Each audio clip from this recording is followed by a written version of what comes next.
Welcome back to my YouTube channel. നമ്മളിന്ന് മൈക്കോളജിയിലെ അത്ര ഇമ്പോർട്ടൻ്റ് ആയിട്ടുള്ള പോയിൻറ്റ്സ് നോക്കാൻ പോവുകയാണ്. ആദ്യത്തെ ഫൈക്കോമൈസറ്റുകളെ പറ്റിയിട്ടാണ്. ഇവർക്ക് അസെപ്റ്റേറ്റ് ആണ്, അതായത് ഭിത്തികളില്ല എന്നർത്ഥം. സീനോസൈറ്റിക് ആയിട്ടുള്ള മൈസീലിയാണ്. ഇവർക്ക് എക്സാമ്പിൾ വരുന്നത് റൈസോപ്പസ്, മ്യൂക്കർ, ആൽബുഗോ. ഇതൊരു കോഡ് വെച്ച് പഠിച്ചാൽ നിങ്ങൾക്ക് എളുപ്പം കിട്ടും. ആം എന്ന് പഠിച്ചാലും മതി, ARM ആം എന്നോർത്താൽ മതി. ആൽബുഗോ, റൈസോപ്പസ്, മ്യൂക്കർ. പിന്നെ വരുന്നത് ആസ്കോമൈസിറ്റ്സ് ആണ്. സൂക്ഷ്മ ഫംഗസുകൾ എന്നാണ് ഇവരെ പറയുന്നത്. സാക്ക് ഫഞ്ചൈ എന്ന ഒരു വിളിപ്പേരുണ്ട്. ഇത് വളരെ ഇമ്പോർട്ടൻ്റ് ആണ് കേട്ടോ. സാക്ക് ഫഞ്ചൈ ഏതാണെന്ന് ചിലപ്പോൾ ചോദിക്കാം എക്സാമിന്. പിന്നെ ഇവർ സെപ്റ്റേറ്റ് ആണെന്നുള്ള കാര്യം പ്രത്യേകം ഓർക്കണം. അതായത് ഇവർക്ക് ഭിത്തിയുണ്ട്, ഇവരുടെ മൈസീലിയം ഭിത്തിയുള്ളതാണ്. പിന്നെ ആസ്കൈ വഴിയാണ് ആസ്കോസ്പോറുകൾ ഉണ്ടാവുന്നത്. ഇവരുടെ ഉദാഹരണം പെൻസീലിയം, ആസ്പെർജില്ലസ്, ന്യൂറോസ്പോറ, മോർച്ചെല്ല ഒക്കെയാണ് വരുന്നത്. ഇതിൻ്റെ ഉദാഹരണവും പഠിച്ചു വെക്കണം, വളരെ ഇമ്പോർട്ടൻ്റ് ആണ്. പിന്നെ വരുന്നത് ബസീഡിയോമൈസറ്റുകളാണ്. ഇവരുടെ ഒരു പ്രത്യേകത, ഇവരും സെപ്റ്റേറ്റുകളാണ്, അതായത് ഭിത്തിയുള്ള മൈസീലിയമാണ് ഇവർക്കുള്ളത്. ബസീഡിയ വഴി ബസീഡിയോസ്പോറുകൾ ഉണ്ടാകുന്നു. ഇവരുടെ ഉദാഹരണം എന്ന് പറയുന്നത് അഗാരിക്കസ്, അതായത് നമുക്കറിയാലോ മഷ്റൂം, അതാണ് അഗാരിക്കസ്. പിന്നെ പക്സീനിയ വളരെ ഇമ്പോർട്ടൻ്റ് ആണ്. പക്സീനിയയ്ക്ക് വരുന്ന സ്റ്റേജുകളൊക്കെ ഓർത്തിരിക്കണം. പിന്നെ വരുന്നത് അസ്റ്റിലാഗോ ആണ്. ഇതിൻ്റെ ഉദാഹരണങ്ങളും നിങ്ങൾ പഠിച്ചിരിക്കണം. ഉപ്പാന്നോ അങ്ങനെ എന്തെങ്കിലും ഒരു കോഡ് വെച്ച് പഠിച്ചാൽ മതി. UPA, അസ്റ്റിലാഗോ, പക്സീനിയ, അഗാരിക്കസ്, അങ്ങനെ എങ്ങനെയെങ്കിലും നിങ്ങൾ പഠിച്ചു വയ്ക്കുക. പിന്നെ ഡ്യൂട്രോമൈസറ്റ്സ് ആണ്. ഇത് വളരെ ഇമ്പോർട്ടൻ്റ് ആണ്. ഡ്യൂട്രോമൈസറ്റ്സ് ഇൻ്റർവ്യൂസിനൊക്കെ ചോദിക്കുന്ന ചോദ്യമാണ്. ഡ്യൂട്രോമൈസറ്റ്സ് എന്താ, അല്ലെങ്കിൽ ഇംപെർഫെക്റ്റ് ഫഞ്ചൈ എന്ന് പറയുന്നത് ആരേനെയാണ്, അങ്ങനെയൊക്കെ ചോദിക്കാം. അപൂർണ ഫംഗസുകൾ എന്നാണ് ഇവരെ പറയുന്നത്. കാരണം ഇവർക്ക് സെക്ഷൽ റീപ്രൊഡക്ഷൻ അല്ലെങ്കിൽ സെക്ഷൽ സ്റ്റേജ് ഇവർക്കില്ല. ഇനി കൊനീഡിയ വഴി പ്രത്യുൽപാദനം നടത്തുന്നുണ്ട് ഇവർ. ഉദാഹരണം ഓൾട്ടർനെറിയ, കൊളാറ്റോട്രിക്കം, ട്രൈക്കോഡർമ. നിങ്ങൾക്ക് വേണമെങ്കിൽ ഇതിൻ്റെ ഉദാഹരണം ക്യാറ്റ് എന്ന് പറഞ്ഞിട്ട് കോഡ് വെച്ച് പഠിക്കാം. ക്യാറ്റ് എന്ന് പറയുമ്പോൾ കൊളാറ്റോട്രിക്കം, ഓൾട്ടർനെറിയ, ട്രൈക്കോഡർമ, അങ്ങനെ വേണമെങ്കിൽ പഠിച്ചു വയ്ക്കാം കേട്ടോ. ഇനി സെൽ വാൾ നോക്കൂ. യഥാർത്ഥ ഫംഗസുകളുടെ കോശഭിത്തി പ്രധാനമായിട്ടും നിർമ്മിച്ചിരിക്കുന്നത് കൈറ്റിൻ കൊണ്ടാണ്, നമുക്കറിയാം അല്ലേ. കൈറ്റിൻ വളരെ ഇമ്പോർട്ടൻ്റ് ആണ്, അത് ചോദിക്കാറുണ്ട്. ഇനി ഹൈഫൽ ഘടന, ഹൈഫയുടെ സ്ട്രക്ചർ നോക്കുകയാണെങ്കിൽ പ്രോസൻ കൈമ, സ്യൂഡോ പാരൻ കൈമ എന്നിവ തമ്മിലുള്ള വ്യത്യാസം തിരിച്ചറിയണം. പിന്നെ ഹോസ്റ്റേറിയ, പരാന്നഭോജികൾ പോഷകങ്ങൾ വലിച്ചെടുക്കാൻ സഹായിക്കുന്ന അവയവമാണ് ഏത്, ഹോസ്റ്റേറിയ പോലുള്ള ഘടനകൾ നമ്മൾ ഇതൊന്ന് മനസ്സിലാക്കണം. ഹൈഫൽ ഘടനയിൽ വരുന്നതാണ്.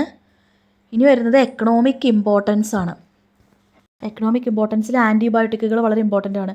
പെനിസിലിയം നോട്ടേറ്റം, ജൈവ ആസിഡുകൾ, ആസ്പെർജില്ലസ് നൈഗർ, അതേമാതിരി ഫെർമെൻറ്റേഷന് വരുന്ന സെക്കാറോമൈസസ് സെർവീസിയെ. പിന്നെ ഭക്ഷണമായിട്ട് ഉപയോഗിക്കുന്ന ഭക്ഷണയോഗ്യമായ കൂണുകൾ നമുക്കറിയാലോ അല്ലേ. ബട്ടൺ കൂണ്, അഗാരിക്കസ് ബൈസ്പോറസ്, പിന്നെ ഓസ്റ്റർ കൂൺ എന്ന് പറയുന്നത് പ്ലൂറോട്ടസ് ഓസ്ട്രീറ്റസ് എന്ന് പറയുന്നത്, വോൾവാരിയല്ല, വോൾവേസിയ, ഇതൊക്കെ നമ്മൾ പൊതുവെ ഉപയോഗിക്കുന്ന ഭക്ഷണയോഗ്യമായിട്ടുള്ള കൂണുകളാണ്. പിന്നെ വരുന്ന മൈക്കോറൈസൽ അസോസിയേഷൻ വരുന്നത് ലൈക്കനായിട്ടുള്ളത്. അടുത്തത് റീപ്രൊഡക്റ്റീവ് പാറ്റേൺസും ടെർമിനോളജിയാണ് വരുന്നത്. പ്രത്യുൽപാദന രീതികളും പദാവലിയും.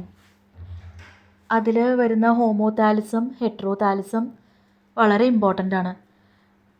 സ്വയം പ്രത്യുൽപാദനം നടത്തുന്നവയാണ് ഹോമോതാലിസം എന്ന് പറയുന്നത്. ഇണചേരാൻ അനുയോജ്യമായ പങ്കാളിയെ ആവശ്യമുള്ളവയാണ് നമ്മൾ എന്ത് പറയുന്നത്, ഹെട്രോതാലിസം എന്ന് പറയുന്നത്. ഇനി പ്ലാസ്മോഗമി, കാരിയോഗമി, സൈറ്റോപ്ലാസത്തിൻ്റെയും ന്യൂക്ലിയസുകളുടെയും സംയോജനമാണ് ഇവിടെ പറയുന്നത്. പിന്നെ ഇമ്പോർട്ടൻ്റ് ആയിട്ടുള്ളൊരു കാര്യം സ്പെഷ്യലൈസ്ഡ് സ്ട്രക്ചേഴ്സാണ്, പ്രത്യേക ഘടനകൾ. ഡോലിയോപോർ സെപ്റ്റം വളരെ ഇമ്പോർട്ടൻ്റ് ആണ്. ഡോലിയോപോർ സെപ്റ്റം അതെവിടെയാണ്, ഏത് ക്ലാസ്സിന് കാണുന്ന ചോദിക്കാറുണ്ട്. ഇത് ബസീഡിയോമൈസെറ്റുകളുടെ പ്രത്യേകതയാണ്, വളരെ ഇമ്പോർട്ടൻ്റ് ആണ്, നോട്ട് ചെയ്ത് വയ്ക്കണം. പിന്നെ പാരാസെക്ഷുവാലിറ്റി കാണിക്കുന്ന ഏത് ഇതാണെന്ന് ചോദിക്കാറുണ്ട്, ഫംഗസാണ് ചോദിക്കാറുണ്ട്. അത് ആസ്പെർജില്ലസ് നിഡുലൻസ് ആണ്. അതിലാണത് കണ്ടെത്തിയത്.